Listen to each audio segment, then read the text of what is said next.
আমরা হচ্ছে আমার ডান পাশে কিছু যৌগ লেখা আছে। তো আমরা হচ্ছে অক্সো অ্যাসিডের হচ্ছে শক্তি মাত্রা দেখবো ফার্স্টে। অক্সো অ্যাসিডের শক্তি মাত্রা,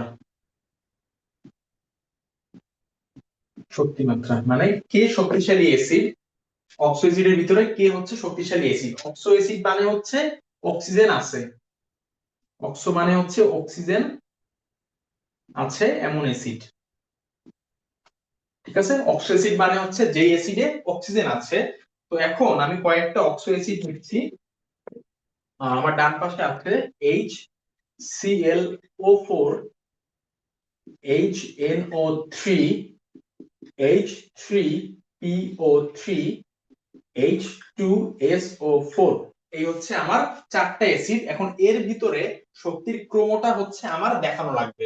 আচ্ছা, শক্তির ক্রমটা দেখানোর আগে আমি আগে এইটার কেন্দ্রীয় যেই পরমাণু তার হচ্ছে জারণ মানটা আমি হচ্ছে বের করতে চাচ্ছি, বা জারণ মানটা কত এটা প্রত্যেকটা হচ্ছে কেন্দ্রীয় পরমাণুর জারণ মান বের করবো। দেখো, হাইড্রোজেনের হচ্ছে 1, তাহলে আচ্ছা আমি সাইড নোট করে লিখি। HClO4 ফার্স্টেরটা, তাহলে হাইড্রোজেনের হচ্ছে 1 প্লাস ক্লোরিনটা আমি জানি এটা বের করতে হবে, প্লাস অক্সিজেনের হচ্ছে -2, তাহলে -2 ইনটু 4, তো ইকুয়ালস টু আসে হচ্ছে 0। যেহেতু পুরোটা একটা যৌগ, আর যৌগের আমরা জানি হচ্ছে টোটাল চার্জ বা টোটাল জারণ মানের যোগফল হয় হচ্ছে 0। তো এখন এইখানে দেখো কত আসে, 1 plus x minus 8 equals to 0। তো এখানে আলটিমেটলি আসে হচ্ছে x equals to 1 minus 8 minus 7, equals to চলে গেল হয় হচ্ছে জাস্ট 7। তার মানে এখানে Cl এর জারণ মান হচ্ছে +7, +7। কেন্দ্রীয় পরমাণু এখানে Cl, তার জারণ মান +7। আমি আগে জারণ মান বের করি, এরপর আমি বলতেছি যে কিভাবে আমি এদের শক্তির মাত্রাটা আমি কি বলে আমি শক্তির মাত্রাটা আমি হচ্ছে লিখবো আর কি, কে বেশি শক্তিশালী, কার থেকে কে বেশি শক্তিশালী, বা শক্তি মাত্রার ক্রম যেটা ওইটা আমি লিখবো। তো আগে আমি হচ্ছে এদের কেন্দ্রীয় পরমাণুর জারণ সংখ্যাটা বা জারণ মানটা হচ্ছে আমি বের করি। ফার্স্টটা বের করলাম, আসছে +7। পরেরটা দেখি HNO3, তাই তো। HNO3, এটার হাইড্রোজেন এটা আসবে হচ্ছে 0, মানে কি বলে টোটাল জারণ মানের যোগফল আসবে হচ্ছে 0। হাইড্রোজেন হচ্ছে +1, 1 দিলাম। নাইট্রোজেনেরটা আমরা জানি না, প্লাস অক্সিজেনের হচ্ছে -2 ইনটু তিনটা আছে দেখে 3 দিয়ে গুণ দিছি ইকুয়ালস টু 0। তাহলে আসবে হচ্ছে 1 plus x minus 6 equal to 0। So x আসবে হচ্ছে 5। তার মানে এইটার ক্ষেত্রে মানে এই যৌগটার ক্ষেত্রে নাইট্রোজেনের জারণ মান হচ্ছে +5। আচ্ছা, +5 লিখলাম। এর পরেরটা আমি দেখি, H3PO3, H3PO3, হাইড্রোজেনের হচ্ছে 1, তাহলে 1 ইনটু 3। ফসফরাসের আমি হচ্ছে জানি না, +x, প্লাস অক্সিজেনের হচ্ছে -2, তো -2 ইনটু 3। যেহেতু একটা যৌগ, আর যৌগের টোটাল জারণ মান যোগফল হয় হচ্ছে 0। তো আমি যদি এখন এখানে ক্যালকুলেট করি 3 প্লাস এক্স মাইনাস 3 দুগুণে 6 0, সো এক্স আসে হচ্ছে 3। তার মানে এইটা যার মান হচ্ছে +3। আচ্ছা, বুঝলাম। এখন লাস্টেরটা আমি একটু বের করি। লাস্টেরটা যদি দেখি তাহলে H2SO4, H2SO4, হাইড্রোজেনের জারণ মান হচ্ছে 1, তাহলে দুইটা হাইড্রোজেন আছে তো 1 ইনটু 2, প্লাস সালফারের জারণ মানটা আমি জানি না, ধরি x, প্লাস অক্সিজেনের জারণ মান -2, আছে হচ্ছে চারটা অক্সিজেন।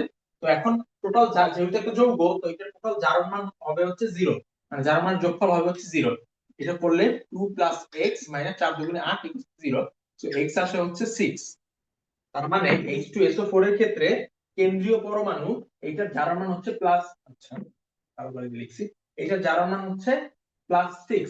এখন কথা হচ্ছে তুমি কিভাবে বুঝবা যে কেন্দ্রীয় পরমাণু, এই কোশ্চেনটা একটু আমি করছিলাম, যে কিভাবে বুঝবা যে কেন্দ্রীয় পরমাণুর মানে ক্লোরিনই হচ্ছে কেন্দ্রীয় পরমাণু, বা নাইট্রোজেনই হচ্ছে কেন্দ্রীয় পরমাণু, বা এখানে হচ্ছে ফসফরাসই কেন্দ্রীয় পরমাণু, বা সালফারই হচ্ছে কেন্দ্রীয় পরমাণু। দেখো, এইটা আমরা বিক্রিয়া করতে করতে বুঝি, এটা হচ্ছে এক জিনিস। আর আরেকটা হচ্ছে ধরো মাঝখানে একটা গাছ আছে, এই গাছের অনেক ডালপালা, ধরো এইরকম ডালপালা গুলো খুবই অদ্ভুত, আহ এরকম ভাবে ডালপালা গুলো আছে। তো এখন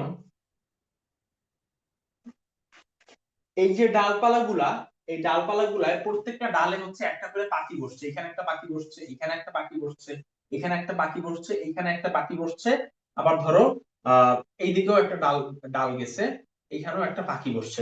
এখন তুমি কি বলবা যে এদের কেন্দ্রীয় যে জায়গাটা এটা কোনটা, যেখান থেকে ডালপালা গুলা বের হইছে, ঠিক আছে, যেখান থেকে ডালপালা গুলা বের হইছে ওইটা হচ্ছে আমার কেন্দ্র, কেন্দ্র, তাই না?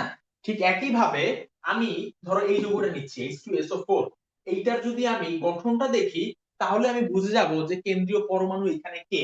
দেখো কেন্দ্রীয় পরমাণু যে সালফার, এটা যদি তোমার বিশ্বাস না হয় আমি হচ্ছে একটু দেখাই। দেখো সালফার লিখলাম, সালফারের অক্সিজেন তো চারটা, তাহলে দুইটা অক্সিজেন আমি আগে এদিকে দিয়ে নিই, দিলাম দুইটা অক্সিজেন। আর দুইটা অক্সিজেন হচ্ছে আমি এইভাবে দিব, অক্সিজেন, অক্সিজেন, এখানে হাইড্রোজেন, এখানে হাইড্রোজেন। এখন একটু দেখো তো এটার গঠন দেখে তুমি কি বুঝতে পারতেছো এখানে কেন্দ্রীয় পরমাণুটা কে? কেন্দ্রীয় পরমাণু কিন্তু সালফার। দেখো সালফার থেকেই হচ্ছে সব ডালপালা বের হইছে, বা যাই বলো তুমি, মানে সালফারকে কেন্দ্র করেই হচ্ছে সবাই আছে। তো এই জন্য কেন্দ্রীয় পরমাণুটা সালফার। আর সাধারণত এই যে মানে মাঝখানে যে থাকে তাকে আমরা কেন্দ্রীয় পরমাণু বলি আর কি। দেখো মাঝখানে কি আছে, ফসফরাস, এটা কেন্দ্রীয় পরমাণু, নাইট্রোজেন এটাও কেন্দ্রীয় পরমাণু, মাঝখানে ক্লোরিন, তো এটা কেন্দ্রীয় পরমাণু, মাঝখানে সালফার, এটা হচ্ছে কেন্দ্রীয় পরমাণু, ঠিক আছে? তো আশা করি এটা নিয়ে মানে টেন্স হওয়ার কিছু নাই। যে কেন্দ্রীয় পরমাণু এটা আমি কিভাবে বুঝবো, তুমি মানে কি বলে এটা করতে করতে এমনি বুঝবা যে কেন্দ্রীয় পরমাণুটা আসলে কোনটা। এখন দেখো যে এটা আমাদের কথা ছিল যে শক্তি মাত্রা কার শক্তি সবচেয়ে বেশি। অ্যান্সার হচ্ছে, অ্যান্সারটা হচ্ছে যার জারণ মান বেশি, যার সরি যার কেন্দ্রীয় পরমাণুর জারণ মান বেশি তার হচ্ছে শক্তি বেশি। যার শক্তি মানে হচ্ছে তার ওইটা হচ্ছে শক্তিশালী অ্যাসিড, ঠিক আছে? যার কেন্দ্রীয় পরমাণুর,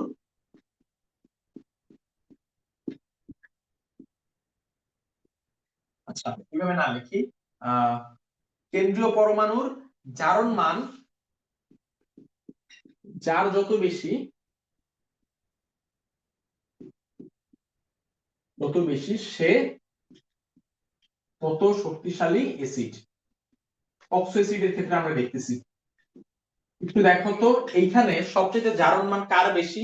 এই দেখো এইটা +7, কেন্দ্রীয় পরমাণু জারণ মান +7, এরপরে +6, এরপরে +5, এরপরে +3। এখন যদি আমি শক্তির ক্রমটা লিখি তাহলে হবে হচ্ছে HClO4, এটা শক্তি সবচেয়ে বেশি, এরপরে হবে H2SO4, ওকে, এরপরে হবে হচ্ছে HNO3, HNO3, এরপর হবে হচ্ছে H3PO3, H3PO3, ঠিক আছে? এই হচ্ছে শক্তির ক্রম। কিভাবে বের করছি, ফার্স্টে আমি কেন্দ্রীয় পরমাণুর জারণ মান বের করছি। আর আমরা জানি কেন্দ্রীয় পরমাণুর জারণ মান যার যত বেশি সে তত শক্তিশালী। এখানে এই যৌগটার কেন্দ্রীয় পরমাণুর জারণ মান সবচেয়ে বেশি, এই জন্য এই সবগুলো যৌগের ভিতরে এই যৌগটা হচ্ছে সবচেয়ে বেশি অম্লীয় বা সবচেয়ে বেশি শক্তিশালী অ্যাসিড।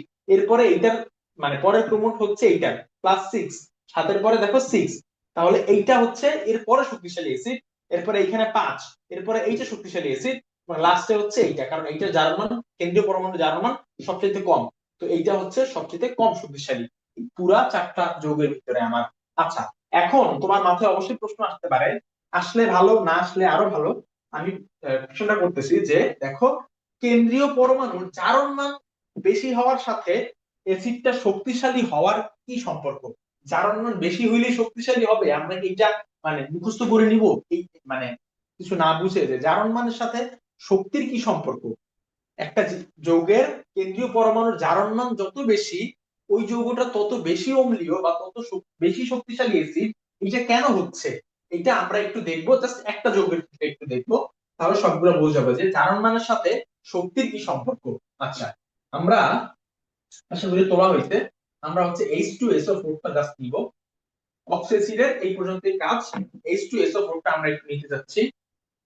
H2SO4 এটার গঠনটা যদি আমি দেখি, একটু আগে দেখাইছিলাম, এইদিকে O মানে অক্সিজেন, এইদিকে হচ্ছে অক্সিজেন, এবং এইখানে আর এইখানে দুই দিকে দুইটা অক্সিজেন আছে, এবং হাইড্রোজেন যেহেতু দুইটা, তো এই অক্সিজেনের সাথে একটা হাইড্রোজেন, এই অক্সিজেনের সাথে একটা হাইড্রোজেন, এই হচ্ছে তাদের গঠন।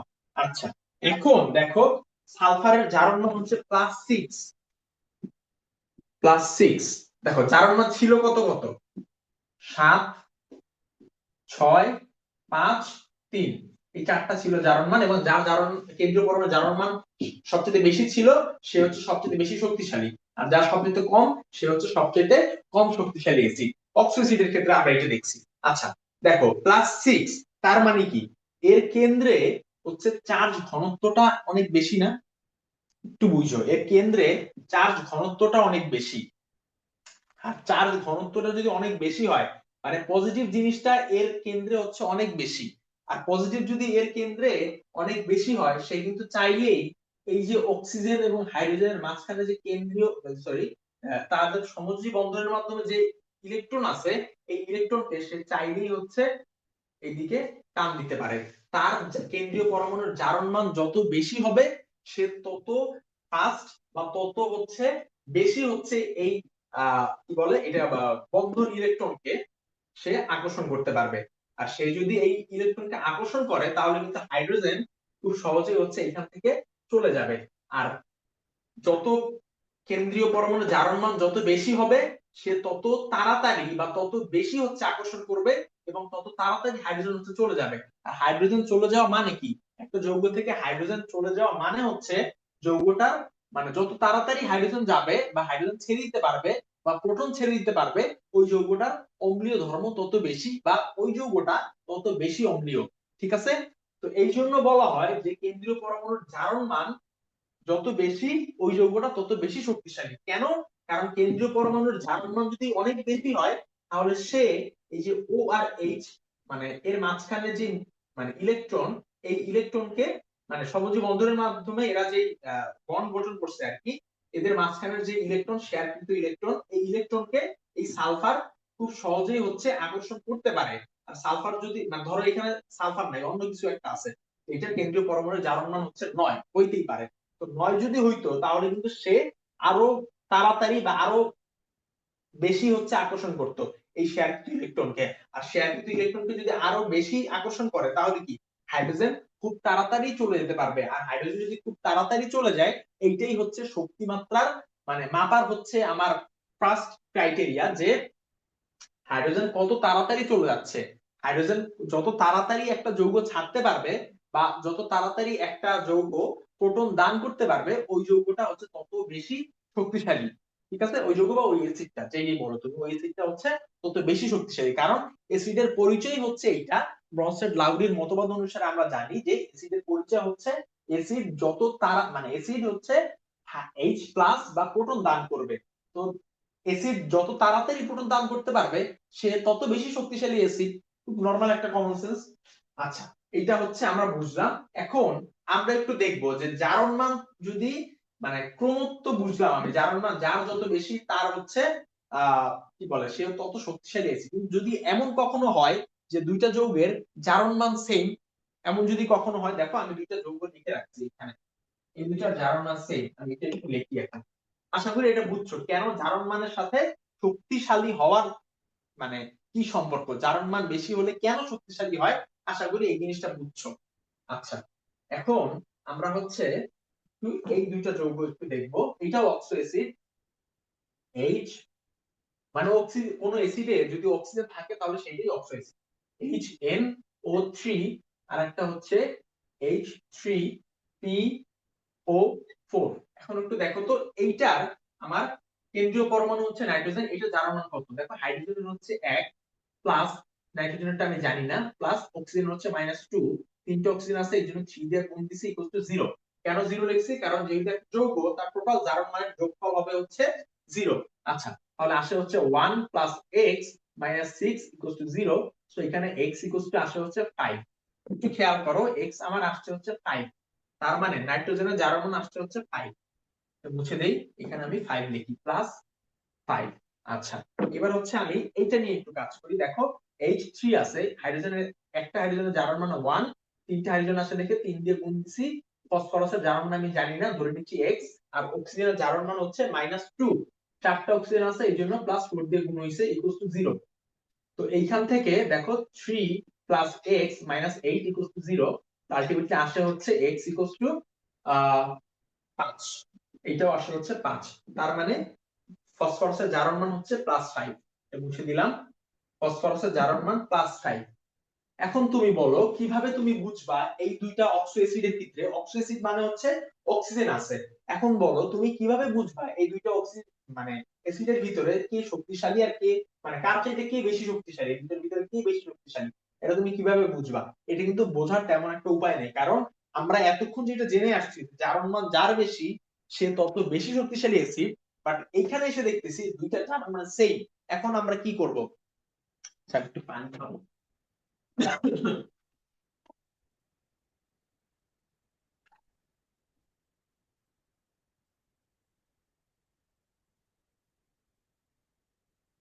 দেখো, আমরা যখন এই ডিলেমাতে আছি যে কে বেশি শক্তিশালী, তখন আমাদের কাছে নতুন একটা টার্ম আসে, সেটা হচ্ছে বন্ধন পীড়ন। বন্ধন পীড়ন, বন্ধন পীড়ন কি জিনিস? বন্ধন পীড়ন যার যত বেশি সে হচ্ছে তত তাড়াতাড়ি হচ্ছে। আচ্ছা, বন্ধন পীড়ন ছিল এটা। হ্যাঁ, বন্ধন পীড়ন ছিল। বন্ধন পীড়ন হচ্ছে যার যত বেশি সে হচ্ছে, আচ্ছা এই বন্ধন পীড়ন ছিল না, sorry, I am so sorry. Charge ঘনত্ব, চার্জ ঘনত্ব equals to charge divided by আকার। দেখো, কেন্দ্রীয় পরমাণুর চার্জটা সেম আছে, বাট আকারটা কি সেম? চার্জ ঘনত্ব মানে কেন্দ্রের চার্জ ঘনত্বটা যত বেশি হবে, আমি একটু লিখি, চার্জ ঘনত্ব যত বেশি অ্যাসিড তত বেশি শক্তিশালী। আর চার্জ ঘনত্ব হচ্ছে চার্জের সমানুপাতিক, বাট এখানে দেখতেছি চার্জের সমানুপাতিক আর আকারের ব্যস্তানুপাতিক, এখানে দেখতেছি দুইটার চার্জই হচ্ছে আমার সমান। তো এখন চার্জ দিয়ে আমার কোনো কাজ হচ্ছে না, তাহলে আমি কি করতে পারি? আকারের সাহায্য নিব। চার্জ ঘনত্ব সমানুপাতিক 1 বাই আকার, তার মানে আকারের ব্যস্তানুপাতিক। একটু দেখো তো, একটা হচ্ছে ফসফরাস আর একটা হচ্ছে নাইট্রোজেন, কার আকার বড়? ফসফরাসের আকার বড়, নাইট্রোজেনের আকার ছোট। তার মানে যার আকার হচ্ছে বড় সে হচ্ছে কম শক্তিশালী, এইটার আকার হচ্ছে বড় তো এইটা কম শক্তিশালী। তো H3PO4 এটা কম শক্তিশালী, HNO3 এটা হচ্ছে বেশি শক্তিশালী। আশা করি আমি ঠিক লিখছি, তাও একবার আমি রিচেক দিই। HNO3 বেশি শক্তিশালী, হ্যাঁ ঠিক আছে। চার্জ ঘনত্ব চার্জ ডিভাইড বাই আকার, ওকে, আশা করি আমি বুঝতে পারছি, ঠিক আছে। চার্জ ঘনত্ব ইকুয়াল চার্জ ডিভাইড বাই আকার, বাট আমি দেখতেছি দুইটা চার্জ সেম, তো চার্জের আমার এখন আর কোনো কাজ নাই। তাহলে চার্জ ঘনত্ব সমানুপাতিক 1 বাই আকার। আকার যত মানে আকারের সাথে চার্জ ঘনত্বের সম্পর্ক। চার্জ ঘনত্বটা মানে কেন্দ্রীয় পরমাণুর চার্জ ঘন মানে চার্জের ঘনত্ব, আমরা যে করছিলাম না যে সালফার অক্সিজেন, এখানে অক্সিজেন অক্সিজেন অক্সিজেন এটার সাথে একটা হাইড্রোজেন আছে, এটার সাথে একটা হাইড্রোজেন আছে, আমরা যে করছিলাম না যে এই যে কেন্দ্রে কেন্দ্রে প্লাস্টিক ছিল, এটা মানে কি এখানে চার্জ ঘনত্বটা অনেক বেশি ছিল, যার কারণেই তো হচ্ছে সে মানে এই যে এখানে যে মুক্ত জোর সরি এখানে শেয়ারকৃত ইলেকট্রন তাকে হচ্ছে সে টানতে পারছে, মানে +6 ছিল পজিটিভ চার্জ ঘনত্ব আর কি, এটা অনেক বেশি ছিল দেখেই তো সে এইটাকে টানতে পারবে আর কি, এই যে অক্সিজেন আর হাইড্রোজেন মাঝখানে শেয়ারকৃত ইলেকট্রন এটি হচ্ছে সে টানতে পারবে। তো এইচ তাহলে খুব সহজে হচ্ছে চলে যেতে পারবে। ঠিক একই জিনিস এইখানে দেখো, চার্জটা মানে চার্জ ঘনত্বটা কার বেশি এইটা হচ্ছে আমার ফ্যাক্ট। চার্জ ঘনত্ব আমি চার্জ দিয়ে বের করতে পারছি না, বা চার্জ দিয়ে আমি তুলনা করতে পারছি না, কারণ উভয়ের চার্জই হচ্ছে সেম। তাহলে আমি তুলনা করবো আকার দিয়ে। আকার দিয়ে যদি তুলনা করি তাহলে দেখো নাইট্রোজেন আর ফসফরাসের ভিতরে এই দুইটা কেন্দ্রীয় পরমাণু, এর কার আকারটা বেশি? আকার সরি কার আকারটা বড়? আকার বড় হচ্ছে ফসফরাসের, নাইট্রোজেনের ছোট। আকার যার দেখো ব্যস্তানুপাতিক, আকার যার বড় সে হবে কম শক্তিশালী, আর আকার যার ছোট সে হবে বেশি শক্তিশালী। তাহলে নাইট্রোজেন এটার আকার হচ্ছে ছোট, এটা বেশি শক্তিশালী, তার মানে আমার এই যৌগটা বেশি শক্তিশালী, দেখো এটাই লিখছি। HNO3 বেশি শক্তিশালী, H3PO4 এটা হচ্ছে কম শক্তিশালী। আশা করি অক্সো অ্যাসিডের সব হচ্ছে বুঝছো। এখন আমরা একটু দেখবো হাইড্রো অ্যাসিডের সক্রিয়তার মাত্রা। হাইড্রো অ্যাসিডের সক্রিয়তার মাত্রা,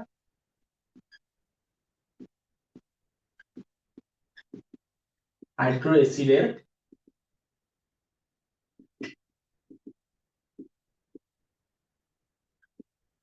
হাইড্রো অ্যাসিডের সক্রিয়তার মাত্রা। দেখো হাইড্রো অ্যাসিড আমার কাছে আছে হচ্ছে HF, হাইড্রো অ্যাসিড মানে হচ্ছে হাইড্রোজেন থাকবে, বোঝাই যাচ্ছে।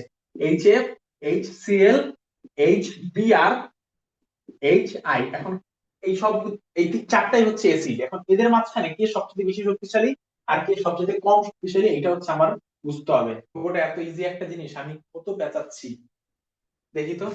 আচ্ছা স্নেহা, এটা হচ্ছে একটু কেটে দেখো, আমি নিজেই কেটে দিব, দেখি। খুবই বাজে ভাবে এটা বুঝাচ্ছি, আমি নিজেও বুঝতেছি। এইটার সক্রিয়তার মাত্রা দেখি, আমি নিজে কেটে দিব। এটা একটু খুবই বাজে ভাবে এটা বোঝানো হচ্ছে।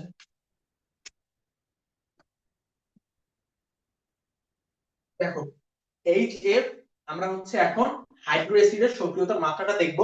হাইড্রো অ্যাসিড মানে হচ্ছে হাইড্রোজেন আছে, দেখো এইখানে চারটা অ্যাসিডেই হাইড্রোজেন আছে। এইচ এফ এও হাইড্রোজেন আছে, এইচ সিএল এও হাইড্রোজেন আছে, এইচ বিআর এও হাইড্রোজেন আছে, এইচ আই তেও হচ্ছে হাইড্রোজেন আছে। আচ্ছা, এখন আমি দেখব হচ্ছে কে সবচেয়ে বেশি শক্তিশালী। একটু দেখো, কে সবচেয়ে বেশি শক্তিশালী এইটার আগে হচ্ছে আমরা একটা কোশ্চেনের অ্যান্সার হচ্ছে আমরা একটু বের করার ট্রাই করি। সেটা হচ্ছে একটা অ্যাসিডকে আমি কিভাবে শক্তিশালী বলি, বা কি ক্রাইটেরিয়ার উপর বেস করে একটা অ্যাসিডকে আমি শক্তিশালী বলি। ওই অ্যাসিডটা যত তাড়াতাড়ি প্রোটন দান করতে পারে, বা যত তাড়াতাড়ি সে এইচ প্লাস দান করতে পারে, বা যত তাড়াতাড়ি সে এইচ প্লাস কে ছাড়তে পারে, বা তার থেকে যত তাড়াতাড়ি এইচ প্লাস চলে যেতে পারে, ওই অ্যাসিডটা তত বেশি শক্তিশালী। এখন আমার দেখতে হবে এই চারটার ভিতরে কার থেকে এইচ প্লাস সবচাইতে আগে, বা সবচাইতে ফার্স্ট হচ্ছে এইচ প্লাস চলে যেতে পারে। তো এইখানে একটা নতুন একটা টার্ম আসবে, সেটা হচ্ছে বন্ধন পীড়ন। যার পীড়ন বেশি তার থেকে হাইড্রোজেন হচ্ছে সবচেয়ে ফার্স্ট চলে যাবে। আর এই পীড়নটা নির্ভর করে হচ্ছে আকারের উপরে। আকার যার বড় তার পীড়নও বেশি। খুব নরমাল একটা কমন সেন্স, আকার যদি অনেক বড় হয়, পীড়ন মানে কিছুই না, জাস্ট প্রেসার। আকার যদি অনেক বড় হয় তাহলে কিন্তু প্রেসারটাও অনেক বেশি হবে। আর প্রেসার যদি বেশি হয়, তাহলে আমি বলে দিছি যে বন্ধন পীড়নটা যত বেশি হবে তত তাড়াতাড়ি হচ্ছে একটা যৌগ হচ্ছে হাইড্রোজেন তত তাড়াতাড়ি হচ্ছে ছেড়ে দিতে পারবে। তো দেখো এখানে আকার সবচেয়ে বেশি, আকারের ক্রমটা যদি আমি লিখি, আকারের ক্রমটা যদি লিখি তার মানে, তাহলে আকার সবচেয়ে বড় হচ্ছে আয়োডিন, দেন হচ্ছে ব্রোমিন, দেন হচ্ছে ক্লোরিন, দেন হচ্ছে ফ্লোরিন। এই হচ্ছে আকারের ক্রম। আকারের ক্রম মানে হচ্ছে বন্ধন পীড়নেরও ক্রম এইটা। আকার বড় মানে বন্ধন পীড়নে বেশি, তার মানে বন্ধন পীড়নের ক্রম যদি আমি লিখি, বন্ধন পীড়নের ক্রম যদি আমি লিখি, তাহলে আয়োডিনের ক্ষেত্রে বন্ধন পীড়ন সবচেয়ে বেশি হবে, ব্রোমিনের তারপরে, তারপরে ক্লোরিনের, তারপরে ফ্লোরিনের। দেখো বন্ধন পীড়ন আমি পেয়ে গেছি। এখন শক্তির ক্রম, যার ক্ষেত্রে প্রেসারটা বেশি, আবার বলি, যার ক্ষেত্রে প্রেসারটা বেশি বা বন্ধন পীড়নটা বেশি, সে হচ্ছে তত তাড়াতাড়ি হচ্ছে হাইড্রোজেন দান করতে পারবে, এবং সে তত বেশি শক্তিশালী। এখন একটু দেখি যে শক্তির ক্রম,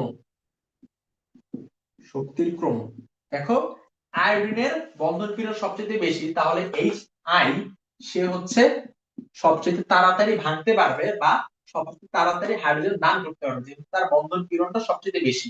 আচ্ছা, এরপরে এইচ বিআর, এরপরে এইচ সিএল, এরপরে এইচ এফ। আশা করি এটা হচ্ছে সবাই বুঝছো।